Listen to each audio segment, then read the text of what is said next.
Hello folks! In natlan, we have new exploration mechanics that revolve a lot around the Pokemon or Saurians. There are 3 of them, and to keep it simple, I'll just call them the Fire, Water, or Grass type. So here's some universal stuff about all these Saurians. They suck at combat, but good at traversal.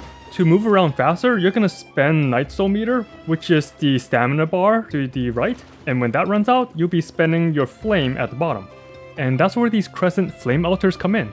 When you go and activate one, it will replenish all your Night Soul and Flame when you go near it, which will let you continue to quickly roam around. Alright, now on to the mechanics. First up, we have the Street Shark or the Water type. This one excels at swimming around really fast, and it also has a little spin drill attack, which kinda sucks. It doesn't do much damage, so I don't recommend using it for combat. It can also go on land, but it will be moving really slowly, and it can spin while it's on land or jumping as well, but all versions of the spin is not worth the damage. The main thing is to swim around quickly, and you can destroy objects on the water, which will be hard for anyone else to do since you can't really swim and attack at the same time. And it's not just water, it can swim in lava just fine. And a lot of the puzzles revolving around the water Saurian is to swim and collect particles. So that's what you're gonna do. You're gonna swim a lot, jump a lot, and collect stuff. It's also the main one you use to ride on a track, kinda like Sonic. And that one's pretty simple. You just collect the orbs, jump over obstacles, and switch tracks when you need to. And sometimes in the water, you'll see these ring things, and that lets you do a super jump, which is really fun to do. You can also use the jump to get to out of reach opponents, or this laser thing here that you have to disable in order to continue the puzzle. And there's coin collecting stuff that uses the super jump a lot. For the coin ones, whenever you do the super jump, do not move until the jump is at the apex in order to collect all the coins. Alright, next up we have the Grass Saurian, which is my favorite. It has a double jump, and the second jump is the little flip attack. And when attacking on the ground, you do an inverted flash kick. The main thing this grass type is known for is the tethers. You can do 2 tethers back to back, and you can even hold it in midair in order to pause and give you time to look around. You can also anchor on anchor points, very similar to the mechanic that was introduced in Sumeru, but much faster.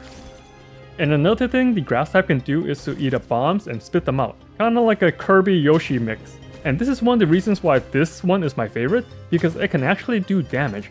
The bombs you spit out does a good chunk to enemies and even one-shots the weaker ones.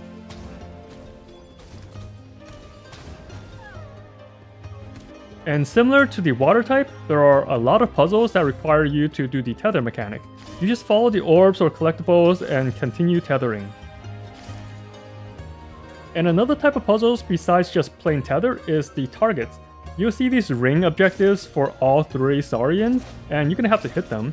For the grass one, you're gonna have to do a double jump in order to flip kick and hit them. Now here's a trick you can do. It can kinda walk up walls a little bit, but then fall down. So the trick is when you begin sliding, do the double jump, which will reset your climbing and you can continue going up. Another more effective way is to use your tether. When you start sliding down, hold the tether and then look to the left or right and zigzag back for the second one. You can also combine this with the double jump in order to get a lot of height.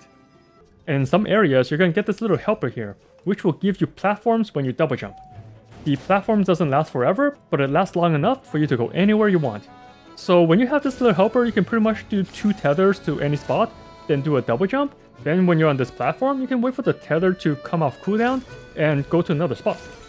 With this little buddy, you can essentially explore anywhere that allows you to, since you can reach anywhere essentially with this pseudo flying mechanic. Now this puzzle is exclusive to the grass type.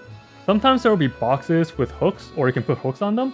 And you can use your tether to pull the boxes in order to solve whatever puzzle it needs you to solve.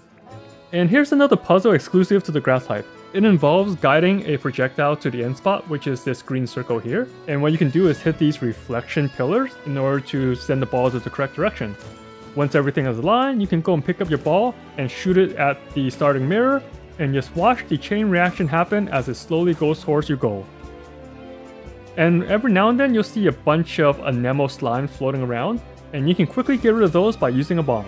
Pretty much every time you see an Anemo slime floating in the air, you're going to be able to transform into the Grass Saurian somewhere nearby, as well as pick up bombs. Now for the last one, the Fire type. This one actually has the least amount of mechanics. It also walks very slowly when on the ground, but the main thing is it can dive underneath and go fairly fast. You can also climb up walls, which is the big thing, and when you push jump, you can go a lot quicker, but it also uses up your Night Soul stamina. The thing you'll encounter most with these guys is these little red fissure things, and if you go near it while underground, you can enter it and it will guide you to the end destination. You don't have to do anything during this, it will automatically destroy any rocks and go to your end spot. And like all the other Saurians, it's very bad at default combat. You can do a little AoE slam when you're underground, and it also has a belly slam, but they both do very little damage. You'll be mainly using them to break rocks instead of defeating enemies. And in addition to going up walls, you can also go up lava or crystals. And that's the main thing that all of these Saurians can do. Use them to solve your puzzles and collect your goodies. That's all for now. Thanks for watching and have fun out there, traveler.